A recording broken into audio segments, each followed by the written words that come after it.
standing in front of the headquarters of a company that manages $10.6 trillion. That's more than half the United States GDP. Last time, I covered the shady consulting group McKinsey, and you guys asked for one thing: BlackRock. So here we are. BlackRock is the subject of a lot of speculation online. There is a robot that controls more wealth than any country on earth. Really, the commander-in-chief is Larry Fink. They have stock in 95% of Fortune 500 companies, and they've been hired by governments across the world to help manage financial crises and even just conduct normal operations. That means that pretty much any time you interact with the economy, working, buying stuff, driving a car, going to the bank, anything, you're interacting with BlackRock. But that $10.6 trillion isn't really their money. Don't worry, we'll come back to that. And they claim they're just passive investors, which seems harmless, right? While I love a good conspiracy, and I know there was a cornucopia on the Fruit of the Loom logo, how much of a conspiracy is this really? I wanted to get to the truth behind BlackRock and the other nearly identical asset managers, State Street and Vanguard, known as the Big Three. Are they actively controlling the world and shaping it in their favor? Or are they passive investors just riding the wave of American economic expansion? Stay with me. We'll get to the spooky stuff soon, but first let's talk through some finance basics that give BlackRock their power. What an asset manager actually does, the main product they provide, index funds, their favorite loophole, passivity, and their position in our economy, the not at all terrifying sounding universal ownership. BlackRock is an asset manager, and the service they offer is taking a customer's money and making more money out of it. Their existence relies upon an important invention of the 70s. This one, I bet it's only $119. More exciting, the index fund. It was pioneered by the first CEO of Vanguard, and it offers investors a way to invest in many stocks at once. So instead of betting a lot on a few individual companies, you bet a little bit on every company in the whole index, basically just the whole market itself. The index at least steers a steady course. It's like instead of betting on a single horse, you're betting on all the horses at once. And index funds are a form of mutual fund, the more general way people pool their money together to make big investments. But someone needs to be the one to pool all that money together and manage it, and that's an asset manager, i.e. BlackRock. Index funds and ETFs are their main products, and they're pretty similar. They're popular because they're lower risk, have more consistent returns, and are cheaper for asset managers because they don't have to pay a guy to place bets all day, which studies show they are not very good at. Just ignore the folly of short-term speculation. It's absolutely a loser's game. So if the market is up 7% today, so is your index fund. Instead of constantly buying and selling shares, which is what active investors do, BlackRock and these big asset managers buy a little bit of every company and just hold on to those shares basically indefinitely. This is called passive investing, a title that affords them a lot of legal leeway they otherwise wouldn't get. They own so much that it would be impossible for them to sell out of any one stock in one fell swoop. When you think about passive, we can't sell a company as long as they're in the index. Most of the money asset managers manage comes from institutional investors. Those are big pension funds, insurance companies, nonprofits, and university endowments. But while all the money they manage is in the hands of these big institutions, most of it actually comes from regular people. Public and private pension plans, 401k owners, college tuition, and anyone with insurance. This is your money, but it doesn't always come back to you. Nor do you get a say in the companies it gets invested in. While they want good returns on those investments, contrary to how we think about Wolf of Wall Street type investors, that's not actually their main goal. They make their profits from the fees they charge their clients, not from the returns on the money they invest. I spoke with Benjamin Braun, a professor of political economy at the London School of Economics. He's written a bunch of studies on asset managers' role in our economy and society. The fees you earn if you're BlackRock increase when the market value of the assets you manage increases. You maximize your assets under management by winning over new clients and by getting the clients that you already have to give you more money. When you have $10 trillion, you have to put them somewhere, and eventually that somewhere becomes everywhere. Universal ownership refers to holding shares in the entire universe of firms listed on the stock market. The big three asset managers, BlackRock, Vanguard, State Street, hold a sizable but still relatively small stake in all listed corporations. BlackRock is a 3 to 10% shareholder in all of these companies. This may not sound like a lot, but it's enough that selling all of it at once would likely crash that entire stock, kind of locking them into the whole not selling passive thing. 5% in any individual company is actually very significant because if and When shareholdership is dispersed, 5% makes you, in all likelihood, the single largest shareholder in that company.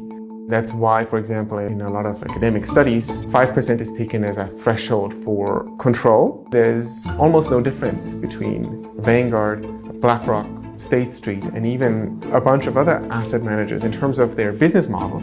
So then you can start and wonder, okay, so if the big three together hold 25% of the shares in any individual company, then you're definitely above the threshold. Let's zoom in on Amazon. The big three own 16% of all outstanding Amazon shares. Jeff Bezos only owns 9%. In theory, universal owners should have an interest in maximizing profits in the long term across the entire economy. And that is not how they operate in practice. The amount of stock you have determines the number of votes you get. BlackRock is almost always in the top 3, maybe 5 if they're feeling broke. So that is a lot of votes. And let's not forget, it's not BlackRock's money that's invested. It's your dad's pension fund and your insurer's massive pile of savings. It sounds crazy, but when you put your money in a pension fund, you sign away your voting rights to the pension fund manager. And then when the pension fund manager puts all their pension funds under an asset manager's control, they sign away all those votes to the asset manager. Kind of pyramid scheme vibes. And how do they actually use those votes? A 2017 study found that asset managers almost always voted with what the company executives recommended. And why are they always voting with company management? Back in the 80s, company managers used to spend company money on company things, like corporate jets, fancy offices, or occasionally paying their employees. And this made the investors sad because they wanted those profits. So they started offering company managers, in addition to bonuses and benefits, stock options. Executives' total pay was now forever tied to how much the company made. They can push managers, corporate managers, to act more in the interest of shareholders, meaning in the interest of corporate profits, and do more to maximize corporate profits. This funnels money back to investors who now include management and away from any hope of making companies work better or including employees in the profits that their labor created. Back in the day, like my grandparents' day, more regular people had stocks, and the idea was that every shareholder could vote on things like board elections, mergers and acquisitions, executive compensation, and once in a while, wages. Sort of like democracy for people with disposable income. Government is the people's business, and every man, woman, and child becomes a shareholder with the first penny of tax paid. In 1945, 94% of stocks were owned by households, but that's not really how it works anymore. Today, households have more like 40% of the stock market, and about half of that belongs to the top 10%. Okay.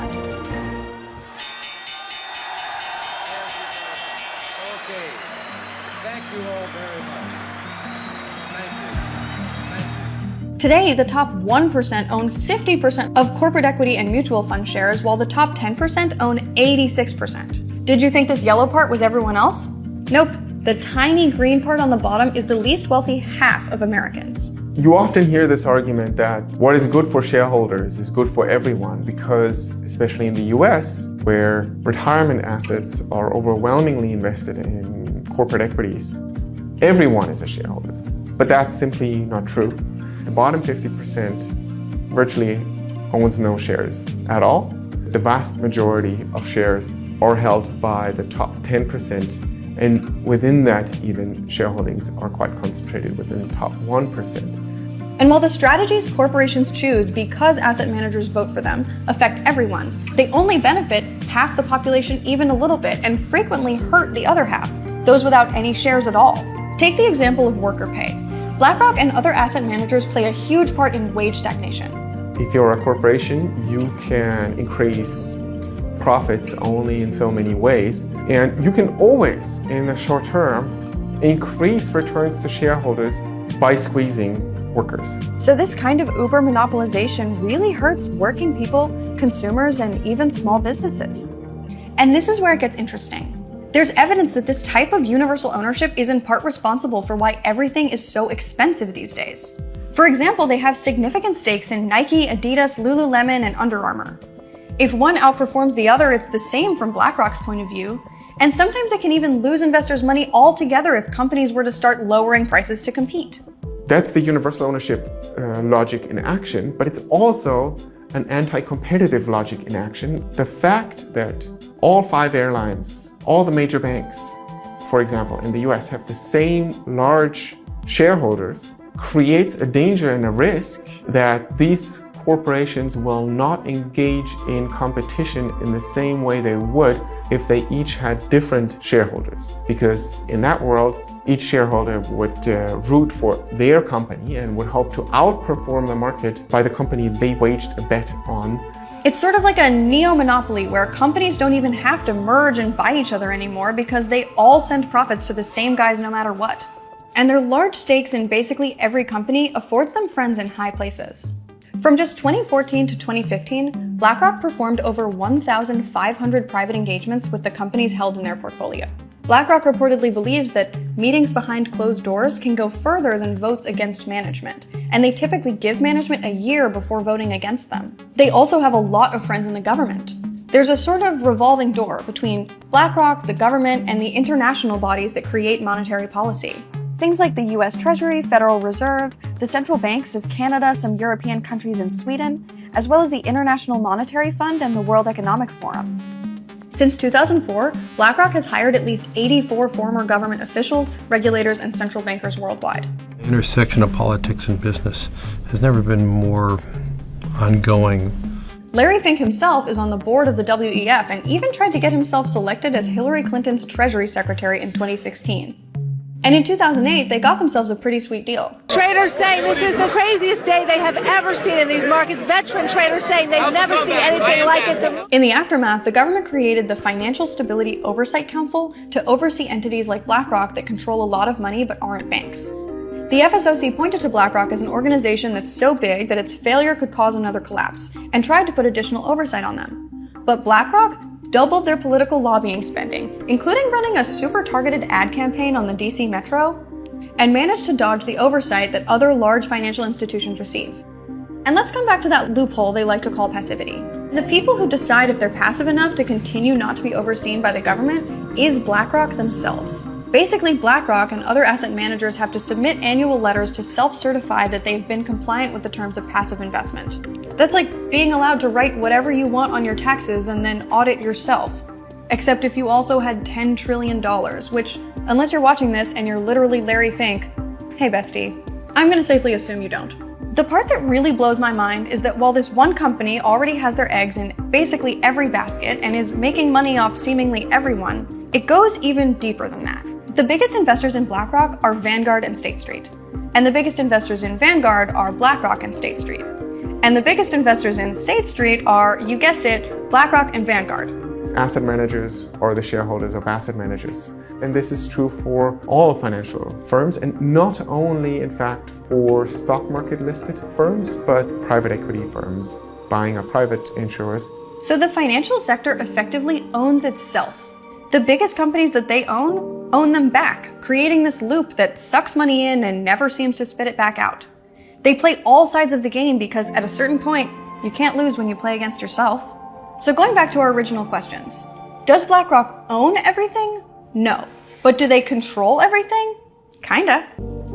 They profit off of every bit of your life while controlling just the minimum amount they need to make sure they can continue profiting off of every bit of your life. And they get paid by teachers' retirement funds to do it. And they get away with this by constantly exchanging money for power and utilizing legal loopholes.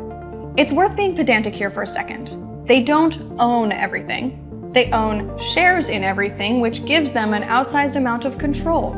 So while they're not necessarily the ones making all the nitty-gritty decisions in every company, it is their influence and this giant structure of universal ownership that continues to make their pie bigger and ours smaller. It's the ultimate endgame of the Investor Management Alliance. Remember the part about how they're responsible for reporting their own passivity to the government? The Consumer Financial Protection Bureau and the FDIC are working to change that and make it so that asset managers that own large chunks of banks like BlackRock are regulated like banks. The asset managers, of course, are not happy, and they are lobbying against this. So regulating them much further is going to prove difficult, and this is a solution to one part of a much larger problem. We no longer have the old system of shareholder democracy. We have something more like a shareholder oligarchy where the people with the most power over where our money and stuff goes are incentivized to make that stuff worse and more expensive and not work for us. But BlackRock didn't create this system, they just used it to their advantage. And I think we deserve a better one, where the people who create the wealth have a say in where it goes.